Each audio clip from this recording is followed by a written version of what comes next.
Being a full-time creative can be extremely tiring. We live in this world now where team no sleep is glorified, but in all honesty, detrimental to not only our physical health, but our mental health as well.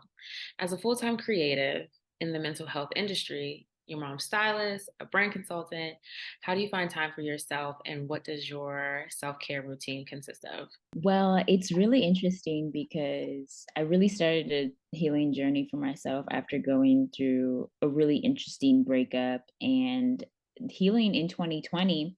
I already knew I wanted to start new ways of healing for myself. I knew that I was off balance. So even though we were in a chaotic world with COVID, quarantine, and just staying in the house, I knew that my healing was important prior to us even finding out about COVID-19. So I had made sure that 2020 was going to be my year of healing, from and like I was able to set the foundation and go back to the basics of what healing looks like and what balance looks like for me. So that looks like meditation, that's prayer, that's affirmation with myself, journaling, yoga. And then when the pandemic happened, my brother, cousin, and I, we were so moved by the racial uprisings that we started a family community nonprofit called Walk Good LA. And Walk Good LA, we're a family that brings people together from all walks of life to heal and fight for racial equity and solidarity through the health, wellness, and the arts. So after 10 weeks of protesting and then now creating a whole organization that, you know, didn't even think was going to happen, I was like, okay, now I'm putting myself my vice president hat on, and I'm now in this position of being a community leader that I've always been passionate about. And then after that, I ended up, word of mouth, people were starting up their jobs again, in the middle of 2020. Then 2021 came around and I got hired to be a creative consultant for this French skincare company. So I was really able to transition from wearing that hat of being an influencer to community activist to now a creative consultant. So I'm like now wearing these three hats, but I still had that motivation to go back to my healing, because if I'm going to wear multiple hats, I have to go back to my basics, which were prayer, meditation, yoga, affirmation. And so anytime I'm off balance and I now acquire like a new thing, right? Like a new hat that I know that I'm wearing, which recently has become styling. Um, and when I started styling and it's took off on its own, I didn't go back to my basics. Like I didn't go back to the things that were making me happy. So I was really just living in this sense of chaos Mhm. and disorganization, because I felt my life was chaotic and disorganized and I was all over the place. So, now that I really have to take this seriously and boss up. Like bossing up doesn't just mean like in your career, it means like within yourself. Yes. And a real boss has self-awareness. And I feel like if I have more awareness about myself and how I'm operating, that's how I really become a better leader, and being a better communicator, being a better listener. Because I think also another challenge is, as you continue to build, you need to continue to ask for help. Like a lot of people as full-time creatives, we can't do this by ourselves. Like you have to have an intern or an assistant or just a right hand person that's willing to guide you and listen to you, or a mentor. Like being able to say I need help, like the structure of building a business is not easy, and you gotta think about it from all aspects, from a financial standpoint, or is your paperwork together, but also is your purpose together. Is your paperwork together? But is your purpose together? These are going to be quotables. Um, just as a mom, I learned that as a mom. So I learned it a little later. Just one, being intentional with your time, and what you set out to do. But most importantly, kind of what you said is just you know making sure I'm fulfilled, making sure I'm good, because that's the only way I can be a good mom. Is I'm happy, I'm taking care of myself. It's the only way I can take care of my kids. So it's great that you're learning that now without kids. And I think that that mindset will help a lot of creatives not be, 50 and trying to figure it out, or 50 and with health problems, just because we take care of ourselves now. Okay. So self-care is even more important to you, or for you, as someone whose life is constantly in the spotlight. Mhm. People are always looking at you to see what moves you're making, who your friends are, who your family are, literally prying into your everyday life on a consistent basis. Mhm. Having grown up in the entertainment industry, what is the pressure, if any, placed on you to succeed in your career and maintain a certain image? I don't think I received any pressure from anybody outside of my life. I think the only pressure that I received solely was the pressure that I placed on myself. Mhm. I am somebody who's very much of a hard worker, who's very diligent, who believes in discernment. And I think that all of those things, and just I've seen my mother in the spotlight. I knew that I had qualities like her, but I never needed to be like her. I think I really just wanted to make my parents happy. Coming from a West Indian, West African household, your parents, they believe and they want you to be smart. They want you to thrive. They want you to have a good education. But most importantly, my parents always wanted me to be happy. And until it took me a while, I probably after I graduated college and I graduated in 3 years, I said to myself, I'm going to do what makes me happy. And my parents were like, we sent you to school, you had economics, you graduated in 3 years, retail management. We thought you were going to be in on Wall Street, but that's okay because I am doing what I'm happy. So I knew once I, you know, graduated college that I was going to be a full born creative. And I started my blog, traveling around the world, freelancing for different media outlets, and I was happy. And when I figured out that I could really get paid to be myself, to Yeah. like, like it's kind of one of those things that's a luxury of the 21st century that we like take for granted, is that wasn't a luxury for my parents. Like my mom, before she hopped on the Instagram bandwagon like 10 years ago, she was like, oh my gosh, how do you have all these followers? Like, what does this do? And I remember when my mom really was shocked. Like, I remember when I went on my first press tour and she's like, well, why am I not receiving these things? I knew that I was using, and I wasn't abusing it. I wasn't abusing that, but she knew that I had a gift. Like people, the fact that like people were listening to my stories, honing in on my blog on a weekly basis, like this was a new level of journalism. And I, once I started respecting my creativity Mhm. as a professional and applying myself, there was no pressure because I respected what I did.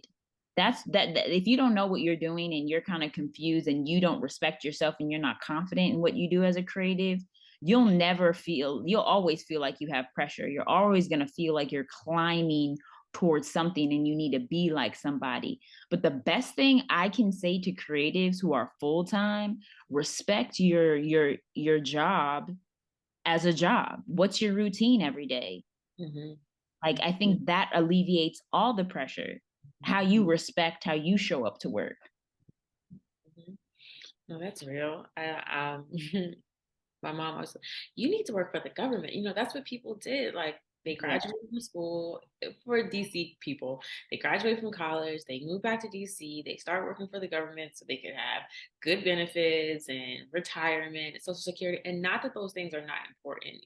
We just have a different way to have to figure out how to attain those things. Mhm. But I was like, Mom, I'm not getting a job in the government because that's not going to make me happy. And I want to do what makes me happy, because if I'm not happy, I'm going to quit. I'm going to go from job to job. It's going to be bad. So let's just work on accepting that I'm going to do things that make me happy. And Yeah. that was, I literally think it was like 2 years ago. She was like, you told me when you graduated that you weren't going to do anything that didn't make you happy, and I'm happy to see you happy. So That's great that you have that support because, some people don't understand, a lot of parents or the older generation don't understand entrepreneur like culture. Uh, Mhm.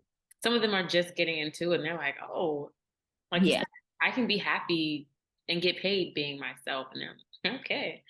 Okay. So speaking right? of growing up, That's a luxury. it's a luxury. It's a great luxury to Yeah. have. Speaking of growing up, if someone asked you at the age of 16, and you kind of mentioned it a little bit in college, what career would you have wanted to pursue once you graduated from college? Is that what you're doing now? And if not, how does that differ? Oh, from 16 to Yeah, college? from like if you were 16 and someone's like, what do you want to be when you grow up? What was your answer and how does that differ from what you're doing now? Ooh, when I was 16, I was really dedicated to basketball. I was like thinking that I was going to be potentially like a coach, or I wanted to uh play in college and then potentially coach.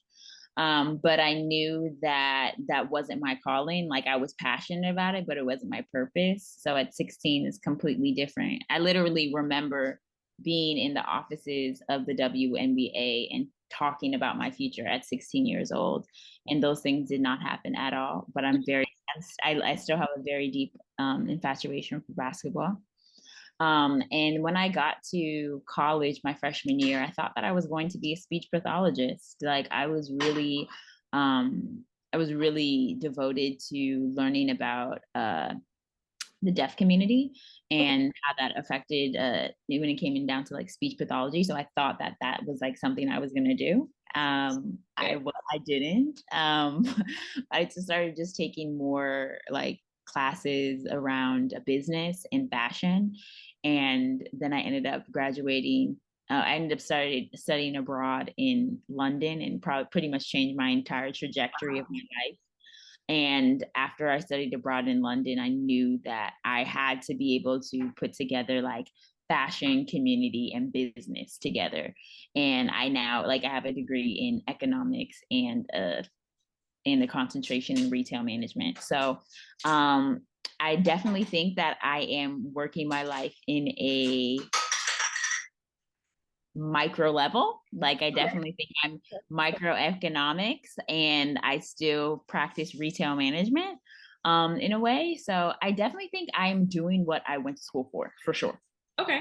Okay. I love that. I love that. So now as a stylist, because this is your new hat, it's kind of not a new hat, but because you've been styling yourself, like if we're going to be honest, you've been Oh, dressing yourself. So, but now mhm. as a stylist, Yeah. it's amazing to see your mom on so many best dressed lists, thanks to your expertise, right? How does it feel to be your mom's stylist for her major moments in this stage of her career? And how did you, I don't know if you asked her, could you have the job? Or if she was, I think I read that she asked you to like help her. Like, how does this feel? So honestly, fashion, a lot of people don't know that like I actually grew up in Jamaica, like my brother and I when we were young. And like I was just one of those kids that was like my mom sent us to Jamaica to be with our grandmother. And then she also did like during the summers. And so I grew up like waking up at 6:30 in my grandmother's factory, picking up, cloth, cutting it, learning how to sew, learning how to hand sew. So like a lot of people don't know that that was how I got introduced to fashion was my grandmother, Ivy Ralph, who created like the Kariba. She's like the pioneer of fashion for Jamaican fashion. So that was really how I got started. And then, the influence between my mother and my grandmother, these are women who are powerful and know how to carry themselves. So like, my grandmother always used to say, style, you have it or you not have it. Like either you got it or you don't. So I've been able to really work with my mom because she has it. And so I think that's why the energy is so seamless, and is because she doesn't let clothes and garments wear her. She wears the garment, her energy is so magnetic and magical all at the same time. So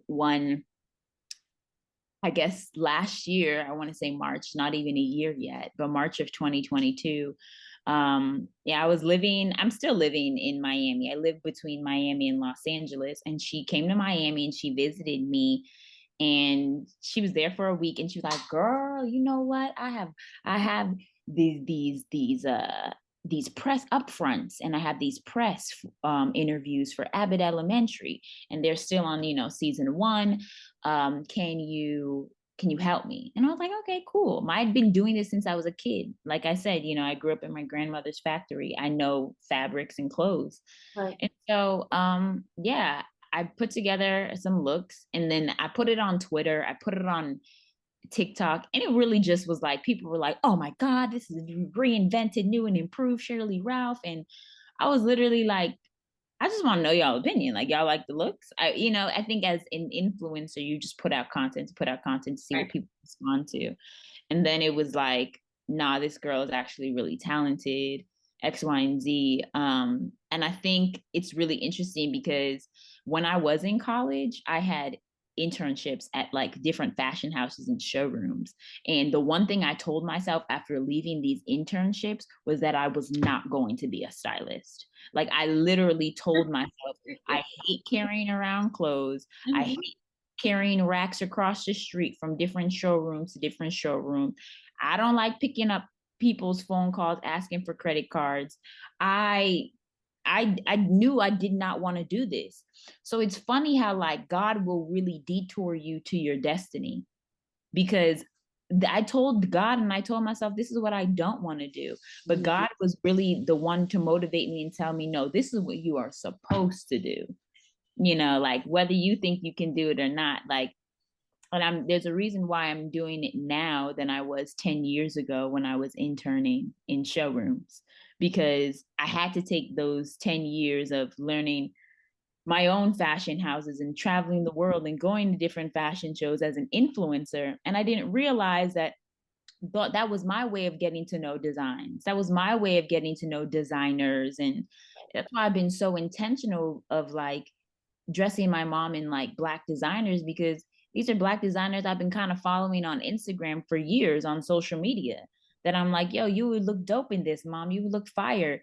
And it's changing the trajectory for myself. It's changing the trajectory for my mom. It's changing the trajectory for all of these brands and these designers. Like, I didn't say this is going to happen on purpose, but it's supposed to happen on purpose. Right. I didn't send you this question, but now that we're talking about it, what would you say so far is your favorite look that you've styled on your mom? Gosh, I know, it's so right? hard. It's so hard. I think there's like two that I really, really love.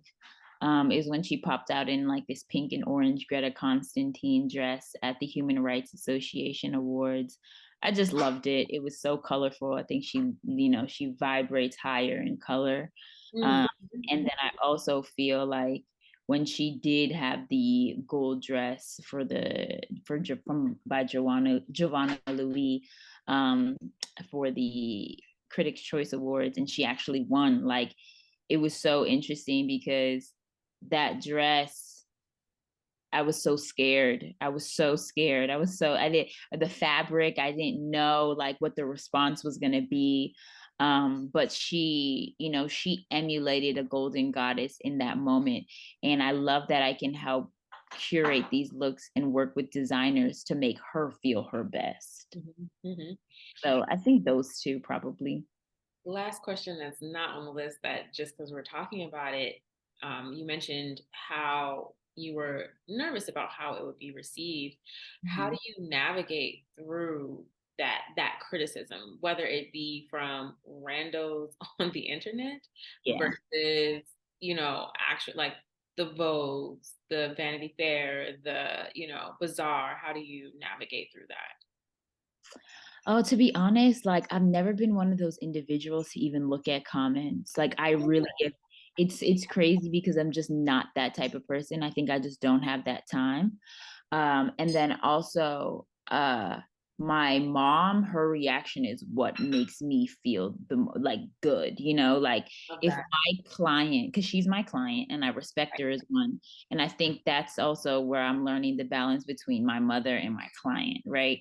When she's my mom and it's like game day, I really show up as like, okay, I'm here to assist you. This is what I need to do. But in those moments of when she wants validation and she's about to leave the house, she really wants to know, like, from her daughter's perspective, do I look good? Do I feel good? Does mommy look cute? And I'm so glad that I can actually like give her that validation, because when she walks out feeling her best, I already know that she's already shutting it down emotionally already. Like she's already like bigging herself up. There's no way that other people can. Like she's gonna give a look. She, like Yeah. it's all about how she feels about herself that like is going to be palpable to other people. I love that. Yeah. Okay, so you're really in your bag right now. You mentioned that you have two clients, so it's not just your mom, but you have Lisa Leslie as well as a client. Mhm. Um, I'm interested to see how your clientele continues to expand. Mhm. So in addition to those two, who else would you like to style this year? Ooh, I mean, to be honest, and I'm not going to give myself the short end of the stick, but Okay. this has been a dream client and I want her bad. Kamala Harris. I'm so serious. Okay. Okay. It's like I just feel like first of all, she's she's half Jamaican. I love that. So I love that for me. And then also I just feel like there is so much going on with the political climate, but when it comes down to politics, what I really remember was when Michelle Obama was leaving the White House in that red Sergio Hudson suit. And that was a moment that changed like her trajectory of how she was going to transition out of being the first lady. And like, I want to be able to change Kamala's trajectory. I want a shot. All I need is one shot. That's all I need. And I know that I can do it. That's for real. She's one of my dream clients. Okay. Well, the Yeah. best part about that is she works in the government. So when you put it online, they look at it anyway because they're like, why was she mentioned? Do we need to be, alert, right now? So hopefully, from your lips to God's ears, Amen. that happens for you. Amen. Okay, last question. So even though you've told us who you like to style this year, with you being such a multifaceted brand, what else can we expect from you in 2023? Well, I think like you'll definitely just like see me styling more for sure. I definitely want to put out like just more content because I feel like as a stylist and also as an influencer, I kind of have that community base that's not just looking for like what I'm doing, but what like not just like what I'm doing like as a person, but also what I'm doing in my career. So like I've been able to have that balance. Like just because I'm a stylist, I'll never discredit how I grew my following. Like I'm not afraid to say I'm a content creator. Like I have some sort of influence and it's not bad. Like I'm glad that I can be able to like use this to my advantage. Like I'm not trying to be narcissistic. I don't feel like I'm devaluing myself. So, and if anyone who's listening to this who is kind of stuck between that word of like influencer and content creator, it's beautiful. It really is. And I've navigated to call myself I'm a creative entrepreneur. That is like my title. Like I am a creative entrepreneur. And it has taken me a minute to live in that, but I finally figured out a title that works for me. So I want to be able to like put out things in the future on my social media and like build out my portfolio, like so be ready to see like my website be completely transformed. It won't just be a blog anymore. I want to be able to connect with people. Styling isn't just for me in it's for me just making somebody look good. I want to help people feel good. Yeah. I feel like because I'm also um a creative and community entrepreneur, that's what I am. I'm a creative and community entrepreneur. um I feel like I have this gift of like just bringing a good vibe, like it doesn't have to be like so structured. Like I want people to really feel good. That's really what it is about the end of the day. Maybe we do a little meditation and pray before each, like styling session or something. You know what I mean? Like just so, people feel good about themselves. So I definitely think you'll be looking at a new and improved Coco, Ivy Coco on like social media and when it comes down to my website and just expansion with Walk Good LA, my family, and I want to be able to just like drop some new stuff on the House of Ivy. That was my grandmother's clothing line that she had when she was in the 1970s, her atelier. And I want to be able to continue that legacy. I kind of put that on the back burner this past year. And in 2022, I probably only dropped like one collection. And I really hope this year that I can really invest some more time into me and my soul creative passions and hop back on that. So yeah, I'm dabbling in a few things. Good. I mean, I feel like a lot of times we're told not to, Yeah. focus on one thing. But when you have these gifts, it's you you explore them, you walk in it, and you just watch everything come into fruition. So, I look forward to seeing Vice President Kamala Harris in, posted style by Ivy Coco, like that a thing. I look forward to your next collection with House of Ivy. Like you have a lot going for yourself. So I know after this, I mean, well, family wise, you have our support, but once the Black creatives community reads this, I'm sure you'll have them standing behind you as well. Thank you. I'm really excited. And just thank you. Honestly, Christina, thanks for thinking of me. Thank you for just feeling like, I have a voice and it needs to be heard. Listen, I think the one thing that, the eyes are on your mom, right? But you're behind that. And so it's important as creatives um, to get your platform. It's like give her flowers. Her mama, fire, fine, done it. But it's this person that is cultivating these moments, and it's just even more special that it's her daughter. So I wanted to make sure that you get your flowers even though you're young. I didn't realize you were under 30. Yeah.